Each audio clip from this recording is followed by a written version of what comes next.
So hello everyone, मेरा नाम है सूरज। आज की इस वीडियो में हम बात करने जा रहे हैं गहन जीविका निर्वाह कृषि के बारे में कि ये कृषि क्या होती है। ठीक है, बहुत ही सिंपल है और मोस्ट इंपॉर्टेंट क्वेश्चन है एग्जाम के लिए, तो ध्यान से सुनना और ध्यान से देखना। तो इसको जानने से पहले हम ये जान लेते हैं कि हमने पिछली वीडियो में क्या किया था। हमने पिछली वीडियो में कृषि की परिभाषा की थी और कृषि का एक प्रकार क्या था। प्रकार कौन कौन से? प्रारंभिक जीविका निर्वाह कृषि, गहन जीविका कृषि और वाणिज्य कृषि। ये तीन प्रकार की कृषि बताई थी मैंने, और जो हमने पिछली वीडियो में की वो की थी प्रारंभिक जीविका निर्वाह कृषि क्या होती है। ठीक है, तो अब हम जान रहे हैं गहन जीविका निर्वाह कृषि को। तो क्या होती है गहन जीविका निर्वाह कृषि? बहुत ही मोस्ट इंपॉर्टेंट क्वेश्चन है ये एग्जाम के लिए, फाइनल एग्जाम के लिए, क्योंकि ये 2024-25 एग्जाम फाइनल एग्जाम में पूछा जा सकता है। ठीक है, तो आइए जानते हैं इस क्वेश्चन को। आपको दिख रहा होगा गहन जीविका निर्वाह कृषि क्या होती है।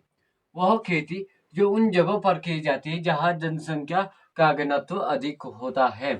मतलब कि गहन जीविका निर्वाह कृषि जो है ये उन जगहों पर की जाती है, उन क्षेत्रों में की जाती है जहाँ एक तो लोग तो होते हैं, जनसंख्या तो होती है, पर उनका घनत्व अधिक होता है, जहाँ लोग ज्यादा होते हैं। ठीक है, और इस प्रकार की खेती में कम जगह में अधिक उत्पादन प्राप्त करने का प्रयास किया जाता है। यानी गहन जीविका निर्वाह कृषि जो है ये पहले तो कम जगह में की जाती है। ठीक है, और कम जगह होने के साथ साथ उसमें अधिक उत्पादन प्राप्त करने का प्रयास किया जाता है ना। तो आइए इस लाइन को एक एग्जाम्पल से समझते हैं। बहुत ही सरल एग्जाम्पल है आपके लिए। ठीक है, तो दोस्तों आप इस एग्जाम्पल को एक कहानी के तौर पर भी समझ सकते हो।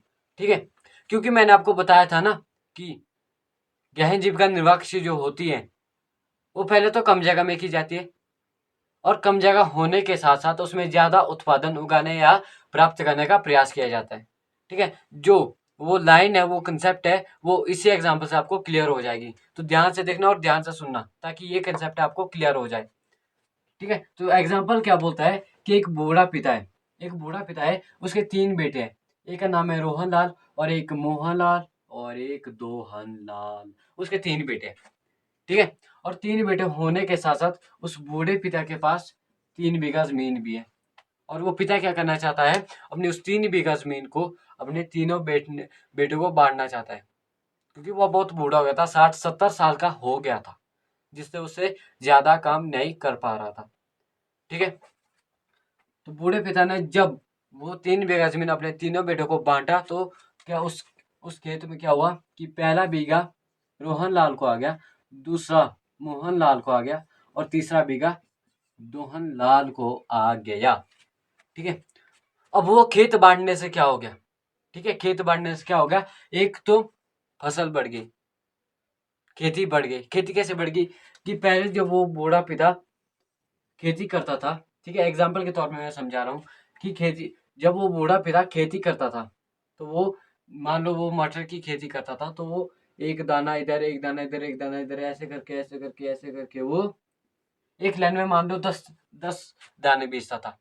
ठीक है, एक लाइन में 10 दाने बीजता था। लेकिन अब क्या होगा, उन तीनों बेटों के पास जगह कम होगी, तो अब क्या करते हैं, अब उन्हें ज्यादा फसल उगाने के लिए, ज्यादा उत्पादन प्राप्त करने के लिए, अब वो एक ही लाइन में 20 दाने बीज रहे हैं मटर के, जिससे कि उनको ज्यादा उत्पादन प्राप्त हो रहा है।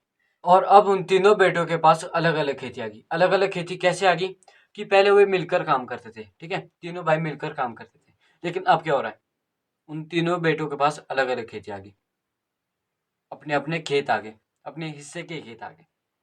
ठीक है, तो अब वो अपनी मनचाही फसल उगा सकते हैं अपने खेत में। मान लीजिए पहले वे पूरे खेत में मटर उगाते थे, ठीक है, पूरे खेत में मटर उगाते थे, लेकिन अब क्या हो रहा है, उनके पास अपने अपने खेत आ गए। तो रोहन लाल अब गन्ना उगा रहा है, मोहन लाल मटर उगा रहा है, और दोहन लाल या कुछ भी, मतलब कि कुछ भी उगा रहा है, मक्की उगा रहा है। ठीक है, और अगर उन्हें अपने खेतों में ज्यादा, छोटे छोटे खेतों में ज्यादा उत्पादन उगाना पड़े, तो उसके लिए उन्हें क्या करना पड़ेगा, अच्छे अच्छे बीज की जरूरत होगी और अच्छी खाद की जरूरत होगी, जिससे उनकी फसल ऊपर बढ़े, इंक्रीज हुए। ठीक है, और इसकी विशेषता क्या है ये मैं अभी आपको बताता हूँ। तो दोस्तों ये है कुछ विशेषता गहन जीविका निर्वाह कृषि की। तो आइए जानते हैं इन विशेषताओं को। विशेषता यह है यह खेती अधिक जनसंख्या वाले क्षेत्रों में की जाती है। ठीक है, और अधिक उत्पादन के लिए अच्छे बीज और अच्छी खाद का उपयोग करना चाहिए और आधुनिक कृषि यंत्रों का उपयोग करना चाहिए। ठीक है, कृषि यंत्रों का मतलब है कि स्प्रे पंप हो गया, कुछ और भी चीज होगी। ठीक है, वो आप अपने हिसाब से लिख सकते हो। ठीक है, तो यही वीडियो थी हमारी यहाँ पर कंप्लीट। तो आगे मिलेंगे नए वीडियो के साथ, तब तक के लिए जय हिंद जय भारत।